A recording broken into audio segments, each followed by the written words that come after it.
Hey, I'm James, and welcome to Alternate Sides, a podcast about movies, parking, and a 25-year friendship. It's a special holiday episode. We're deviating from our usual chronology to talk about a beloved Christmas movie, Jon Favreau's modern classic from 2003, Elf. And it turns out that neither of us had actually seen this movie before this week. Along the way, we also talk about Ferris Bueller, overripe fruit, and cross-hatched dreams. Here we go. Whoa.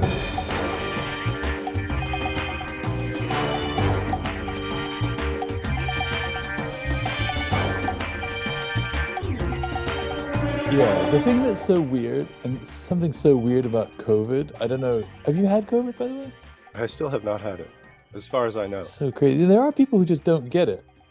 People have been telling me my whole life, I just don't get it. I've had it once, and I've had the shot, innumerable times. The thing that's so unique to this is the way it messes with my dreams. Like last night at around 4:30, I'd taken the Tylenol. The Tylenol obviously wore off from like 11 to 4:30. And all of a sudden, I just was like, there's an expression in Farsi, "Khwab-hai khat-khati," which means like cross-hatched dreams.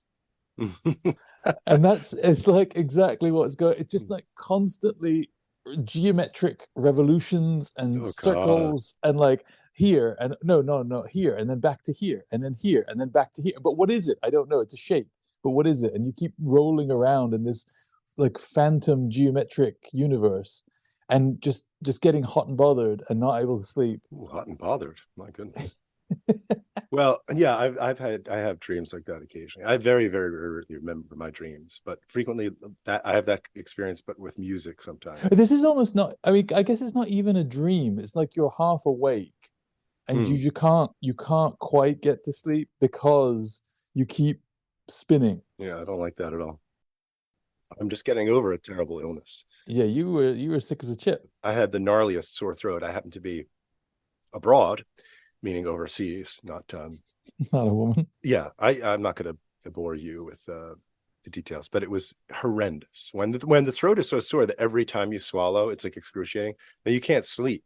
Yeah, you're just lying there, just like, oh God, the next 7 hours is going to be gruesome. And when you're in the like airport Hilton in Dublin, Ireland, and you've got a flight overseas flight the next morning, it makes you pretty desperate, I will say. So anyway, all well now, but you can hear it a little bit of my voice, so you can hear that and also I've lost my No, please don't sing. Why don't you want me to sing? The people on the plane. This is like an Elf.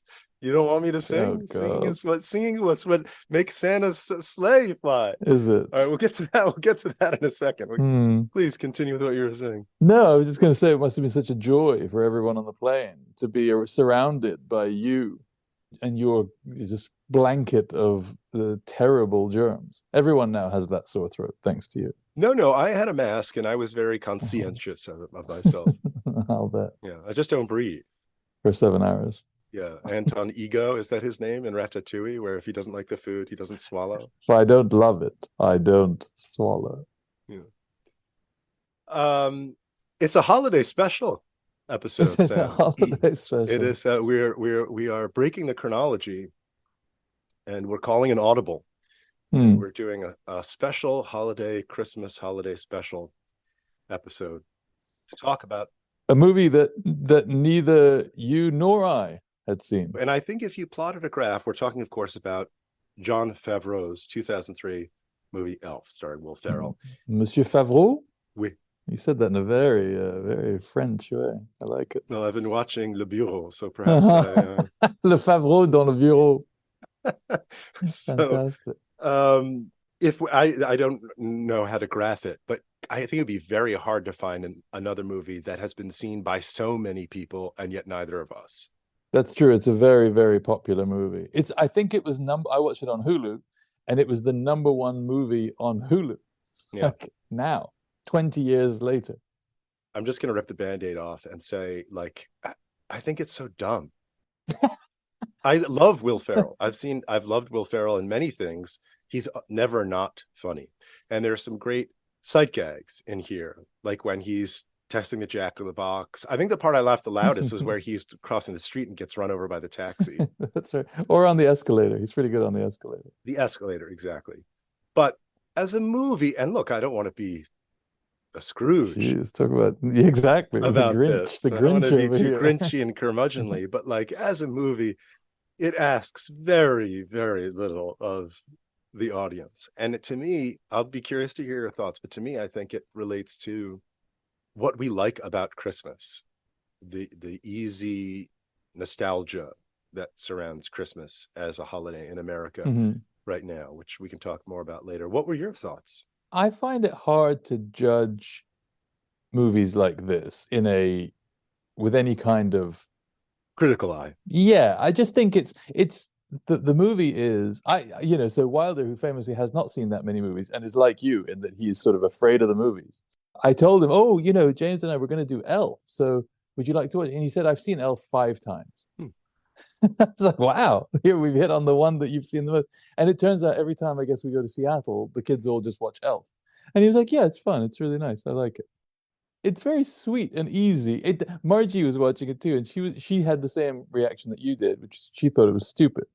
And I was like, well, it's not stupid. It is this thing. It's a fairy tale. It feels very lazy to me. Like I don't know how to describe it. Like yes, I'm not approaching this movie with the same like critical eye as I would approach Ron or Eureka or whatever, The Last Detail, right? Like I know I'm going, it's a puff piece, it's a holiday movie, it's a comedy, it's whatever. But there's just no feeling of stakes at all, even for like a Christmas. There are stakes. It's about a boy trying to connect with his dad. It's a fish out of water story. So the thing is, there are stakes. The thing is, you probably, just because it's going to be fine, is that what it is? No, I don't think so. I mean, I feel like I sound like you when I'm talking like this, but like, first of all, like Jimmy Caan, great, love Jimmy Caan, but like the idea that he's a guy who's just like a workaholic and only cares about the money. And what's his job? He works in children's book publishing.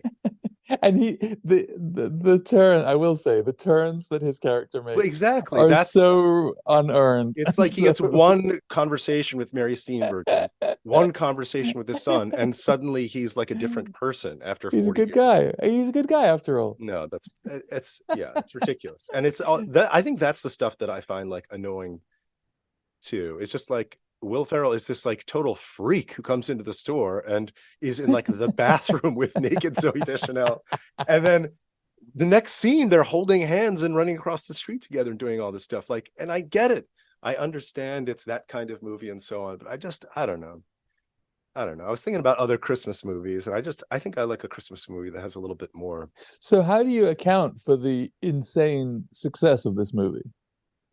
I think that part of it is that it's easy. Like Molly's Family, A Christmas Story was their Christmas movie, which I never saw until I was in my like 20s, I think. The one with Ralphie and the Red Ryder BB gun. Oh, I don't think I've seen it. Yeah. And that's very cute and equally low stakes in a way, but feels like it's more of a specific world. Like it has a point of view, the narrator, it's very quirky and in a certain way. Elf just feels so down the middle and so vanilla and so like, and also I don't want to be a curmudgeon, but like the plot holes and the lapses in logic and just like the whole like that's what I mean by it feels like lazy. I don't know. I think that if people like it because they can have it on in the background, it doesn't ask anything of you. It is charming. Will Ferrell is really funny. So let me ask you this: what's the difference? Because I find this, and I'm a big fan of a lot of the Pixar movies, and I find that they kind of put their finger on some sort of emotional journey that kids go through, and they do resonate. They work sometimes on multiple levels where the parents are able to enjoy them and the kids are able to enjoy them, and there's something wholesome and yet a little bit not dangerous, but they definitely. They put like the beginning of Up famously is quite a beautiful, sequence. Yeah, devastating. But I also, even with those movies, I always come away with this feeling like they get away with stuff because in a kid's movie, it's okay at some point to do the completely trite thing and say, well, at the end of the day, It's about being kind to each other. And of course, if you do that in any kind of grown-up movie, you just get laughed at. Well, I think that's part of the issue, is that this is actually a kid's movie, Elf. Yeah. I will say about Pixar, I think I really mean this, like one of the most emotionally wrenching and beautiful sequences in the last 15 years of movies that I've seen is in Toy Story 3, where they're all in the incinerator Yeah. and they realize they're all going to die. Yeah, this is why Wilder couldn't watch Toy Story. It's so hardcore and it's so real, and it's all done wordlessly also, which is beautiful, you know, where yeah. Buzz Lightyear and what's the girl, the cowgirl or whatever, like they just realize like we're not going to make it, and so they just hold hands. It's quite beautiful. I'm getting a little choked up as I think about it. But anyway, so yeah, this is a kid's movie. I mean, if you think about the other Christmas movies, like It's a Wonderful Life, like there is some dark material. Oh It's yeah, a Wonderful Life. Like Old Man Gower poisons this kid, and he's going to kill himself. Yeah. and you know, the other canonical American Christmas, I feel like, is based on like two basic ideas. Of course, there's Jesus, who's sort of marginalized, but it's like this Santa Claus, North Pole, elves come down the chimney thing. And then there's A Christmas Carol. There's Dickens, right? Mm-hmm. And we live in those two kinds of stories. And A Christmas Carol, the book, the story, is also incredibly dark, full of death. And when Scrooge like is in the future, this is a scene that's not in many of the movie adaptations, but I remember like it's shocking. He goes and he famously sees his grave, but he also goes to like this like rough part of town where his like landlady or like charwoman or laundry person is or whatever, and this woman has pulled down the bed like curtains from around him as he's lying there dead, like his corpse. Just like so disrespectful, don't care. They're like laughing about his death. and she's going to sell the bed curtains, or I don't know what you call those that would. Anyway, so it's just, it has a realness to it that maybe then you even in a sort of children's thing where you're going to like turn the corner pretty quickly and give a happy ending, you at least feel like there's been some emotional. Yeah. There's never a point in this movie Elf where the Will Ferrell character Buddy is despondent. Like, again, this is like a ripoff of It's a Wonderful Life, but like he goes out on the bridge and he's going to kill himself. He's going to kill himself, but you don't believe it. No. He didn't sell it. Well, part of the character is that he's incorrigibly upbeat. Yeah. And I mean, he is also, you got to give him credit. He is amazing. He is just amazing. There's something just in his face. I was thinking about this. The thing, you know, the old joke about what is it? The joke was like, what's the secret to comedy? Timing. And it's not that, but the actual the secret to comedy, it seems to me, is actually vulnerability. Like the real comics, the really good comics, like of kind of any zone, like Richard Pryor, right? Or you know, like Gene Wilder and Louis C.K. Chaplin. And Will Ferrell does vulnerability, like he's so just open and just completely present, and like I'm doing this, like, you know, and it is just, I'm happy to just watch him. I don't think I would have had anywhere near the patience for the movie that I did because of him if it had been someone else. Right.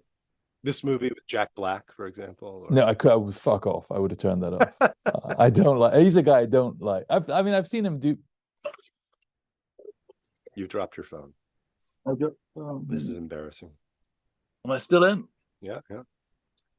Yeah, I saw part of Will Ferrell's SNL audition. Oh, video. The cat. Yes. Amazing, right? Truly amazing. The guy who basically, he's like, hold my calls. He presses on the phone. Yes, hold my calls, please, to his secretary. Closes the door, and then plays with the ball like a cat. Yeah. For about 2 minutes. Yeah. It's extraordinary. I mean, that's him. Like he can do. Yeah, he'll just go. He'll commit so hard to anything. Yeah. That's the thing. He'll go all the way. The movie Old School, which I saw at my sister's house years ago, it might be the hardest I've ever laughed watching a movie, is the scene where Will Ferrell shoots himself in the neck with the tranquilizer gun. Oh yeah, with the dart. First time I saw that, I was like, I couldn't breathe. I was laughing so hard. So yeah, I mean, Jimmy Caan, whatever. Yeah, But I agree. I think I'm a bit of, well, also, I don't know. When you talk about it from a writing point of view, like the arc of the movie, the character is the dad, right? The James Caan character. Right. Because Buddy doesn't really change that much. No. He sort of befriends the son and everything. And he kind of effects a change in the relationship between the father and son, I guess, which is. And in the world, he brings back Christmas spirit to the world. Don't forget. Because Zooey Deschanel stood on a bench and sang She would never have sang if he hadn't been stalking her in the women's shower. She would never have sung. Is that really her voice? She's got a good voice. Very good singer. Yeah, she and Matt Ward had a thing going for a while called She and Him, I think it was called. Oh, I like him. He's got that great cover of the Bowie song, Let's Dance. Yeah, Let's Dance. Very good. Yeah. Emo, Let's Dance. Yeah, he's good. I don't know. I want to like it. I like movies like this. But all right. So let's talk about the other, because I told you Wilder had seen this and had no problem with it. The other day, maybe a week ago, we showed Wilder for the first time ever Ferris Bueller's Day Off. Well, I'll back up. 2 weeks ago, we watched Planes, Trains, and Automobiles. And I hadn't seen it in, I don't know, 30 years probably. And it holds up. I think the two of them, I mean, John Candy, that's another guy. Like, yeah, love John. So amazingly vulnerable. Yeah. Like just completely, like your heart breaks for this guy. Yeah. And Steve Martin's a dick, and like you know, it's really a good movie. And Wilder really liked it. There were a couple of moments when he got stressed out of it, but then we watched Ferris Bueller, and he just like. You could just feel, he was like, it's okay, but I don't want to feel this way. And I was like, this is how Jimmy feels. He just didn't want to, like, he was like, I feel bad for Cameron. I don't want Ferris to do these things and to make life difficult. I just want him to leave Cameron alone. And we were like, but don't you think Cameron, like, gets a life lesson at the end of it? He's like, yeah, but I just think it would have been better if he didn't maybe have that life lesson. Wilder and I are kindred spirits, because I recently rewatched Ferris Bueller for the first time in, I don't know, 20 years or whatever. Recently, and in keeping with my spirit of curmudgeonliness today, like my major takeaway from was like Ferris Bueller is kind of a dick. He's a dick. He is a dick. Yeah, I agree. Like he's not. I do identify more with Cameron now. I wasn't expecting that too. I thought he was going to be this like cool free spirit man that we're like the rebel. Yeah, roguish kind of like cheeky. Yeah, he's like really like spoiled with his parent. The way he acts with the parents, Wilder was like, "This is gross." Like, he is a bit of a dick. I agree. It didn't hold up the way that I thought it might. Rooney is great though. The principal. Rooney is amazing, and the scene with and the secretary. Rooney, calm down. That scene is amazing. Your bad knee, Ed. You shouldn't throw anyone. And what's his name is also good. Ben Stein is also very good. Oh yeah, Ben Stein. Yeah. We're off to London for the Christmas holidays, and I do think it's interesting, this idea of Christmas and like how it's different in different places. Margie always says when we go to London, it's kind of sweet to be in London for Christmas because, first of all, they do Christmas. Yeah, they totally do. You know, and in a way that probably like the middle of America does Christmas, but like New York City doesn't really do. They do a Christmas, like there's Rockefeller Center and Elfers in New York City, but like it's there's the whole happy holidays, there's the whole let's keep everyone happy, let's not make it exclusively about the Christians. But in England, there's none of that. There's just this is Christmas, and you get on board, and don't be miserable about it. And so there is like this difference of the way that it's done, and I like watching this movie made me think of growing up, and like I don't know if you felt this way with your kids. Like Christmas for me and my sister was really exciting, like really like couldn't sleep the night before exciting. Like the presents were such a big deal, and the day was such a big deal. And it's funny because like growing up, like my first memories of Christmas, like, you know, my parents had come from Iran, and they had one foot back in Iran. We were always going back. So they never really got on board with Christmas. And I remember I must have been 3 or 4 probably. And I was like, why don't we have a tree? Like, why don't we have... And my mom was like, oh, you want that? I got to do that. So the first year she cut out of aluminium foil. She cut like a tree and stuck it on the door. She was like, "Next year we'll figure it out, but for now, this is a tree." And I was like, "I don't think this is really a tree." That's very sweet. By the time my sister came along, first of all, the revolution had happened. Kind of, we weren't going back, and we were like fully on board with it, and it became probably the most fun holiday for us in here. But now, whether we're in Seattle with Margie's family or whether we're in London with my family, the kids, I think, and I'm going to sound like, the fucking grumpy old man, but it does feel like the kids have too much. And so there isn't that real sense of excitement. And like, to quote Elf, the Christmas spirit, like there isn't, it just kind of comes and goes, and almost like everyone requests the fucking present that they want or whatever. And it's just like, it's all a bit lame.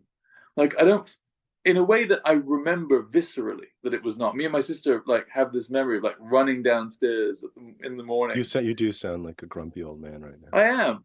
Wait, so how would that work? Would you like, you wake up, it's like 6:15 in the morning and you run downstairs and tear open all the paper, or what? So what's funny about it is that I was so excited about Christmas and I really couldn't sleep. So at the age of about 6 or 7, I actually woke up and saw my parents doing the thing, right? So I saw them wait, doing what? Doing what thing?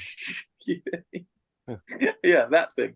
And so, but I kept the secret for Cider, for my sister, for years and years and years. And in fact, she got to like a kind of embarrassing age where she still believed, and she believed because she said, Psalm says it's true. So if Psalm says it's true. That's very sweet. There's no argument to be had. And so, yeah, we would, in the morning, we would get up, we'd go down. There was nothing, there were a few things from like friends of family or whatever. There was that under the tree. But the big one, the Father Christmas presents, showed up that night. And so, yeah, we'd wake up, everyone would run down there, open the presents. And so wait, so were the Santa presents wrapped or not wrapped? This is a thing. Yes. Yeah, wrapped. Yeah, mine too. Apparently in some people, they're not wrapped. I could see the argument. Yeah. Santa's not wasting time wrapping, especially he doesn't use the same wrapping parents that your parents use for everything else. Well, that was a thing of like, we had to buy a special just Santa's wrapping paper that was only for those gifts. Now, it won't surprise you to learn that in my house, it was a little different. We were not allowed to come downstairs until my mother was ready. And so, yeah, I remember Christmas morning. I want to say it was like 9:30, 10 o'clock. I've been up since 7 or whatever, literally not allowed to go downstairs. And there was a sort of choreographed thing where like the three of us then would come downstairs and we'd like sit on the steps in our PJs or whatever. And my mother would take a picture or whatever. And then we'd all come into the room together. And then it would be like very methodically one person, one present at a time, like going around. Right. So like, yeah. We sort of do a hybrid we've done with my kids where like we do it all together. They don't come down at 6 a.m. and tear everything open in 30 seconds. But also Molly and I don't sleep in, obviously. Right. That's awesome. It's really interesting what you say about London. We spent a few Christmases in London over the years, including one which was like the most London Christmas in a way, where I had a piece of mine was performed in Westminster Abbey on Christmas Eve as part of their like Christmas like carol service or whatever, and I also happened to make a goose that year. Oh my god! But I listen. I have to say that to be in Westminster Abbey on Christmas Eve and hear one's music performed by the choir there is a pretty special experience. That's pretty good. Yeah. But London is, they do have, that's what I would consider like the more Dickensian Christmas. I'm making this up as I go along, but like America has like the Santa Christmas and London has the like Christmas Carol Christmas. And it is great how the spirit is so, Regent Street's all lit up and everyone's into it. John Lewis has their special Christmas commercial or whatever, and the mince pies. And I love all that stuff. But it was fun. And what I've wondered the last couple of years, I've been thinking about America and Christmas and this idea of like, in terms of Christmas music, especially, most of the Christmas music that we listen to was written like around World War II. And I was looking it up. Here's like, these were all written in the 40s. White Christmas, Little Drummer Boy, Have Yourself a Merry Little Christmas, The Christmas Song, Chestnuts Roasting on an Open Fire, Let It Snow, Here Comes Santa Claus, Sleigh Ride, Baby It's Cold Outside, Frosty the Snowman, Silver Bells. It's beginning to look a lot like. When does Santa Claus is Coming to Town? Let me look that up for you. Because that's the song they sing in Elf, right? 1934. Yeah, I think so much of it is about nostalgia in a way. It's kind of like remembering. I'm sure there's a word. I'm sure there's a German word for it. But the word for like a nostalgia for a past that hasn't happened, right? Oh yeah, there is a word for this. But do you think the kids these days really do? Like, they must be as excited about Christmas as you were. They're not. No, they're definitely not. I know that they're not. And is that because we no longer have a sort of monoculture that Christmas is like, doesn't loom as large in the consciousness because of. I honestly think it's much simpler than that. I think that it is that they have too many things. What does that mean? Do you mean like they have too many toys? Like they have too many? It's not just toys, it's access. Like our world was so much smaller. So that moment of presents, like getting given presents, those presents meant so much more because like now there's almost nothing you can give. Like it's a thing is worthless now. The whole thing is just like everything is available all the time. Right. All knowledge is available to you. Everything is available. You know, short of like buying you a Tesla truck. Like there's nothing. Like there isn't anything. I don't know why I said that, but like an absurd vehicle. By the way, the Cyber truck. I think they just started taking orders or released it this week. So stupid. It looks like a teenage boy's version of a futuristic truck. I think that's the idea, right? It's like kids who grew up in the 80s who were like, that would be cool if it was like that, and now it is like that. Do you ever see that Simpsons episode where Homer gets to design a car? No. I think it's actually called The Homer, and it looks like that. It has a dome. It's the most absurd thing ever. But anyway, I interrupted you. So I think you have a point, though, that we live in a time in which, when everything, it's like with music, when everything, it's a double-edged thing. Like I think it's to see in my daughter how just like jaw-droppingly diverse and wide-ranging her music knowledge and love is. But the flip side of that is like, there is no sense of the excitement that scarcity brings. Yeah. If you only can hear the cold concert, let's say, when somebody has the record and your buddy has the record and you only go over there once a month and now you have the record, that is so exciting. Yeah. Yeah. And the idea that when Keith Jarrett releases a new album, you're excited because you have to go and get that album. And then you bring it home and you listen to it nonstop. That sort of idea, the idea of the release of any kind of music, it doesn't work like that. You'll put it on and you'll listen to it a few times, but it doesn't have. There's no special. What these kids lack is a little scarcity. They need a little deprivation in their lives. Is what they exactly. It's true. It is true. It is true. God, we sound like such old Scroogey. We need some kind of awakening. And this. Well, we've done it. We've done it to them. So I'm not saying it from a position of. Well, I haven't done it. You've definitely done it. What are you talking about? Your kids have everything, just like my kid. Well, it's not my. I didn't invent the internet. That was Al Gore. No, but that was Al's fault. No, but we've given them. I do think we've given them. Incidentally, Peter Gabriel released an album yesterday, his first album in 20 years. And the world shrugged. Yeah, well, I mean, he's not exactly. I mean, he's in his 70s and whatever. But his album "Us" was the one album I think I do remember. Like I went out like at midnight on the Monday night, Tuesday morning to Tower Records and like stood in line to get that record my sophomore year of college, and brought the CD back to my dorm. And it's so exciting. It really was. I much prefer that. We need to turn this around sometime. Okay, so what happens in A Christmas Carol is we're grumpy assholes.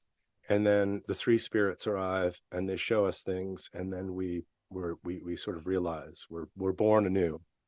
And then I order the biggest goose in all of London. The truth is that I'm very, very much looking forward to spending Christmas in London, seeing my family and everything. And I do think I love it. I love it's all about relationships. Because it is about relationships. It's a family drama always. Well, that's the thing about the Christmas. Like it's funny. So I was commissioned to write a Christmas piece some years ago, and the text that I pick is a sonnet by John Donne, but it's kind of a downer.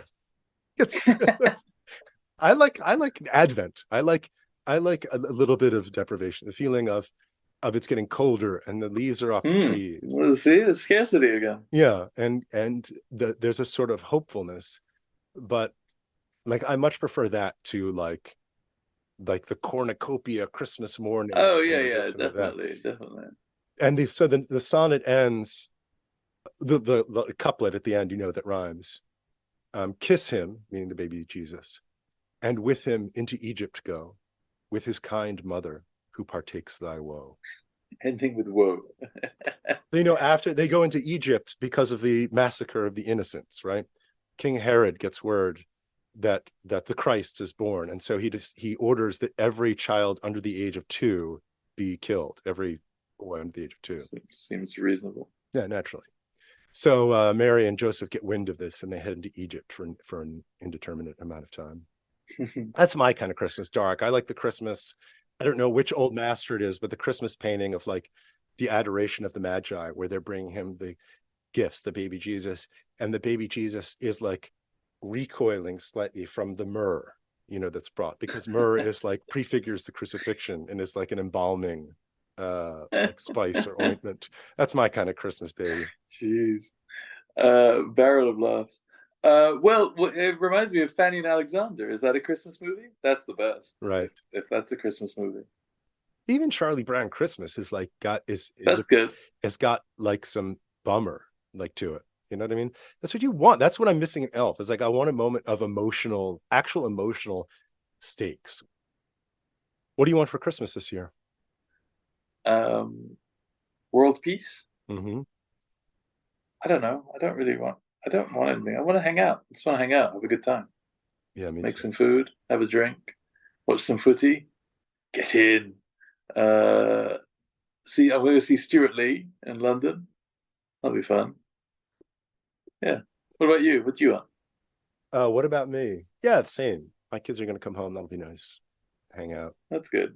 Yeah, I'm an eggnog guy. I know you're not. You don't. Oh, like no. You don't like Can't do that. You don't like to drink 16 ounces of dairy? Oh God, Jesus!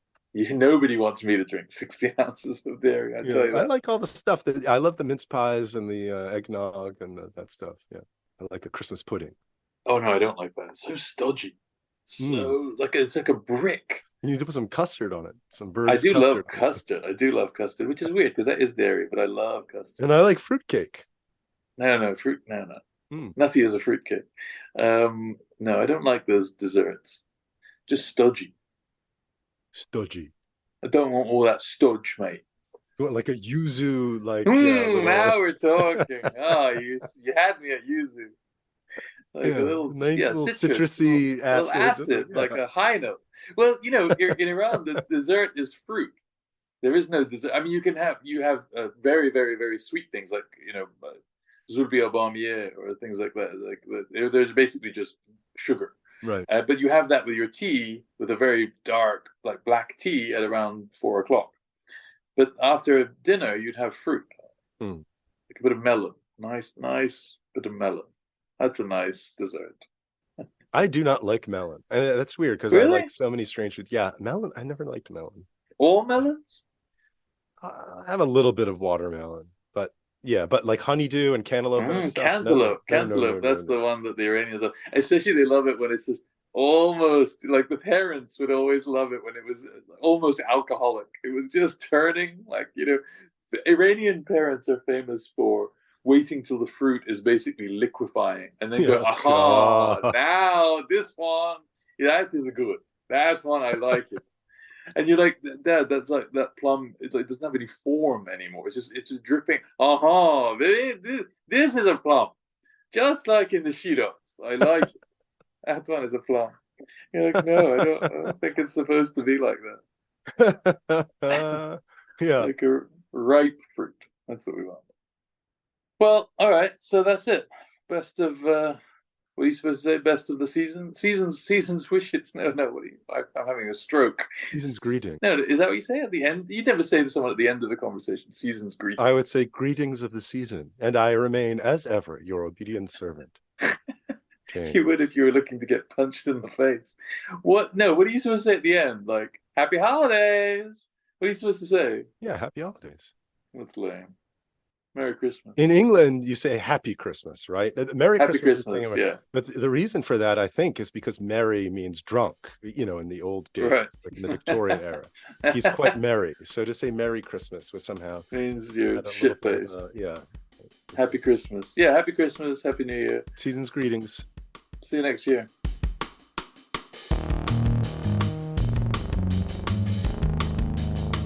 And that's that. Wherever you are, Sam and I wish you a very happy holiday. I also just want to say thank you to everyone who's been listening. We launched season 1 of the podcast last week, and the response we've been getting has been really great to hear. If you haven't already, please do let us know what you think. And also, you can write us a review, rate the podcast, subscribe, all that good stuff. We'll see you again in 2024. Bye for now.